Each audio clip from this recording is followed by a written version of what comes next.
Hey friends, sorry for the wet hair. I just got out of the shower from exercising and I wanted to get this video on here. Anyway, so ignore me, sorry. All right, we are up to chapter 5 of otherwise known as Sheila the Great. How could you do that to me? I asked my mother when we were alone. I'm sorry, Mom said. I didn't know she thought you could swim. You just spoiled my whole summer.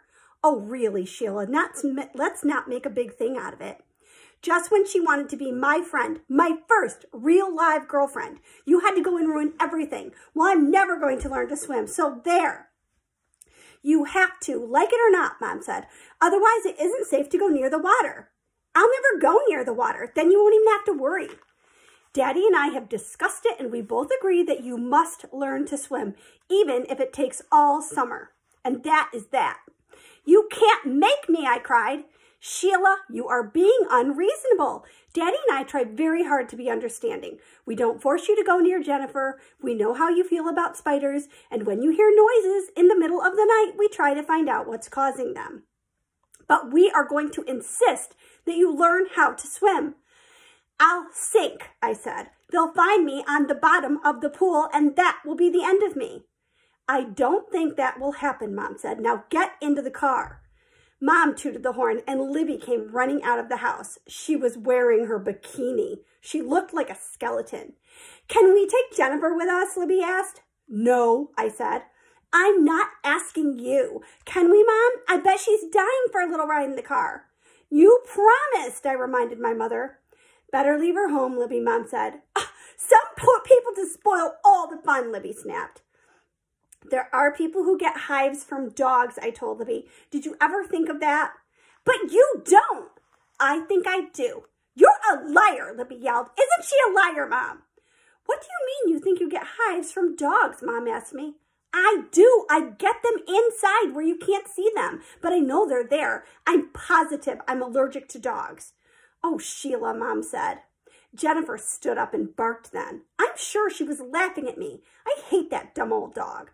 Libby sulked all the way to the pool because Mom told her Jennifer had to stay at home. She said this had nothing to do with me. It was just that there was probably a rule about bringing animals to the pool. I don't think Libby believed Mom, but she seemed to forget about it once we got there.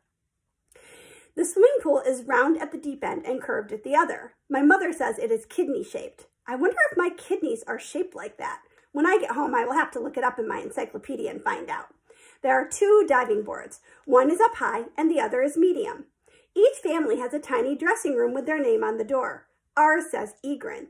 I asked, couldn't we put up a little sign that says Tubman just for the summer? I felt silly using the Egrin's dressing room. I kept thinking about those 3 boys. So my mother let me scotch tape Tubman over Egrin so at least people will know who we are.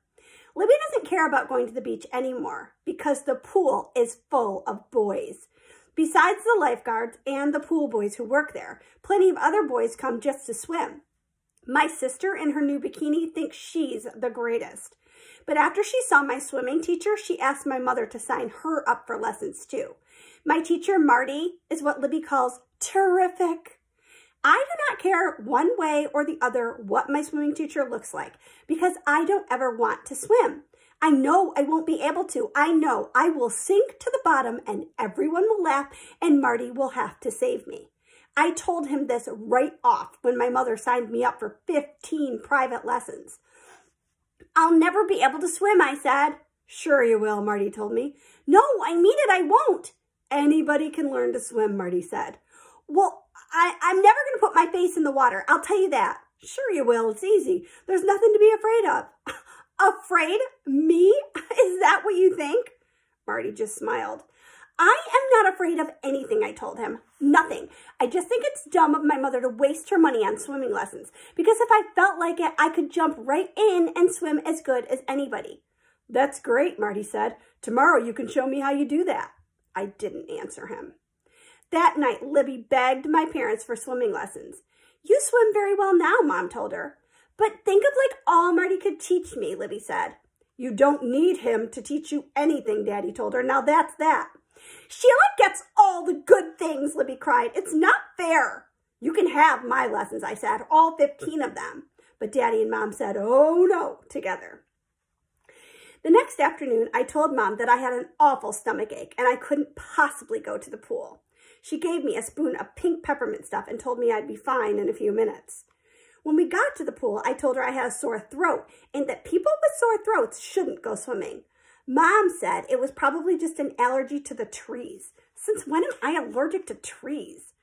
I told her that I forgot my bathing cap so I wouldn't be able to put my head in the water. But she pulled out a new cap and said she brought one along just in case. And then she delivered me to Marty. He was waiting at the shallow end of the pool. I don't feel very well, I told him. You're just nervous, he said. Me? Nervous? That's very funny. I never get nervous. Good. I'm glad to hear that. It's much easier to work with a relaxed person than a nervous one. Do nervous people sink in the water, I asked. Oh, sometimes, Marty said, but I haven't lost more than 3 or 4.